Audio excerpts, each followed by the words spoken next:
finishing with Orthodoxy and Reform, which is chapter 5 of book... chapter 5 of book 2, the Parsees, from The Treasure of the Magi, a study of modern Zoroastrianism, James Hope Moulton.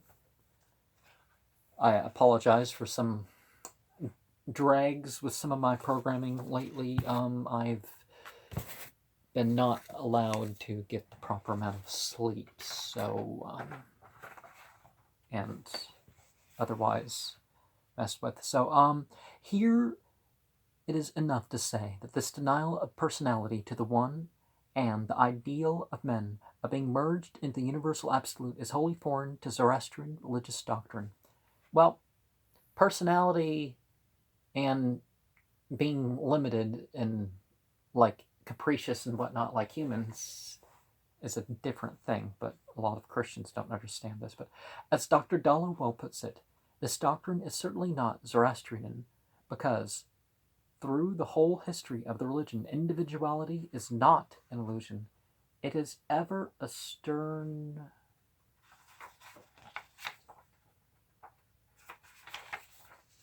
fact.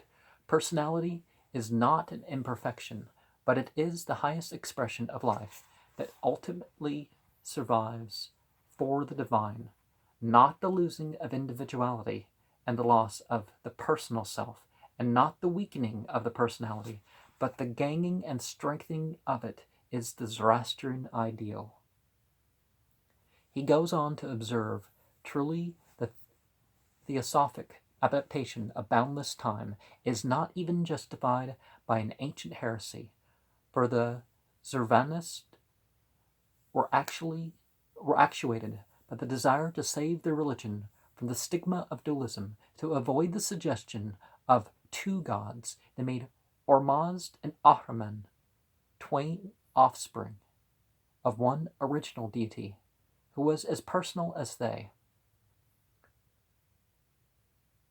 The Celts, or the Druids, you could say, that precede them, definitely worshipped a Dahr, as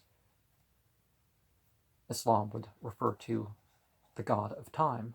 But there being one god, god of time, is just one of those names with, right?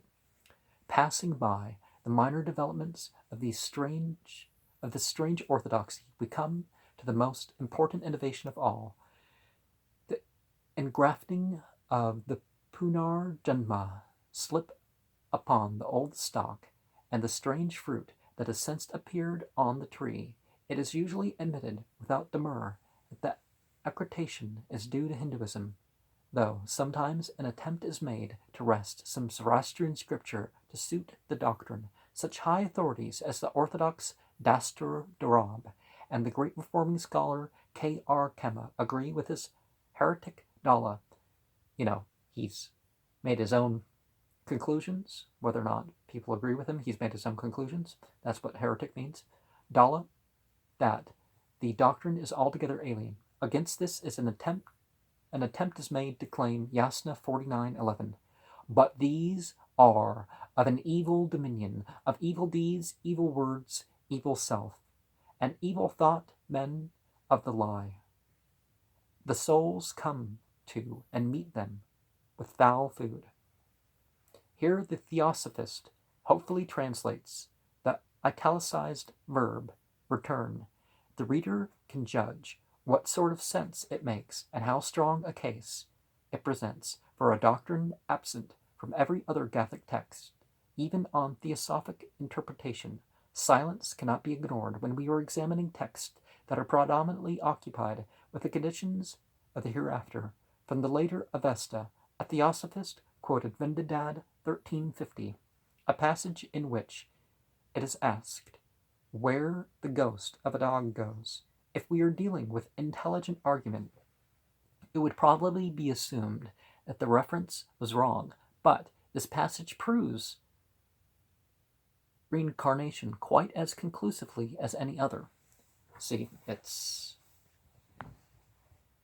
I think the Persians actually did believe in reincarnation before the Hindus, as far as what they wrote down, but It's just not a necessary thing to make any of these points stick. The safer line for the sincere Parsi believer in Punar Janma is to give up the effort to find it in the Avesta and admit that it is an importation. The theory is one which entirely deserves serious examination. Well, who knows what was lost of what formerly was. It's like the Yazidi. The Yazidi were supposed to have a pretty big book, but it's a wee little book that they're left with, and which I intend to share. The theory is one which entirely deserves serious examination in the forms it takes in the minds of Parsis, protected as they are from its Indian extravagances by the soundness of their own inherited theology. It is indeed possible for Parsis to plead a very weighty Western authority for the view that the first germ of the theory came from the Magi. Dr. D.B. Spooner holds that the rest of the doctrine, which is altogether unknown in the Vedas, is to be traced to the Magian conception of the Pravashis as pre-existent spirits. We must not turn aside to discuss this, which is a question remote from our present business. We must, however, note that the purely Hindu doctrine, which is what the Parsi theosophist believes, has in any case taken a form too seriously divergent from the Parsi scriptures to make the plea avail for anything but a study of origins. Let us attempt to put the doctrine in its most plausible form, using as far as possible the arguments actually advanced by representative Parsis. The starting point is the declaration that the Avestan eschatology leaves a gap. The soul goes to the house of song or the house of the lie until the regeneration. No provision is made for its discipline in heaven, and yet ex hypothesi heaven contains a great many whose merits only slightly outweighs demerits, so that there must be need of cleansing. Moreover, finite action must exalt its effects times, sometimes. An eternity of bliss cannot result from a limited amount of merit achieved in a limited time. The span of a single life is too short to admit a decisive influence upon the great world war between good and evil. It is therefore reasonable to accept from Hinduism that the doctrine that further necessary discipline is supplied by reincarnation. Well, of course, that idea can cause some to be lapse. It's like, could I get it done in this life? Oh no, I have other lives to get it done. The Urvan, leaving the Fravashi behind in heaven, returns to human life, promoted in station according to its merit balance. How the necessary infinite merit is to be gathered, needed for ultimate abiding in Garonmana, does not appear. Logic seems to require infinite reincarnation, a corollary from which the Parsi must shrink. Clearly, if the Gathas declare that the good man shall abide forever in the house of song, it will hardly satisfy the scripture to maintain that he will begin that blessedness only after an infinite series of earthly existences. Moreover, earthly existence requires an earth to exist on, and that is to be transformed when the molten metal is poured forth. Applied to the case of the bad man, the doctrine is built on the distinctively purgatorial character of hell in the latter Avestan and Pahlavi system. The vision of Arda Viraf presents a bad man suffering agonies with all his body, except a foot, which has once done a good action and is rewarded for it. This is taken to imply that the punishment is remedial and exercised upon the faculties that have sinned, so as to purge them one by one. At the regeneration, as all latter Avestan theology taught, evil men are to be cleansed finally. The Parsi transmigrationist infers that the purgation will be worked out through reincarnation in human lives on lower levels. The Borgias and Leopolds begin anew as sweepers, or blind beggars. Thus are the inequalities of life accounted for. Their spiritual demerit bears fruit in the spiritual plane. Their acts of wrong come out in external and tangible results. Well, what about the first generation? How do you explain the indifferences there? By humble and earnest right-doings, in their new life of degraded or suffering conditions, they begin to climb.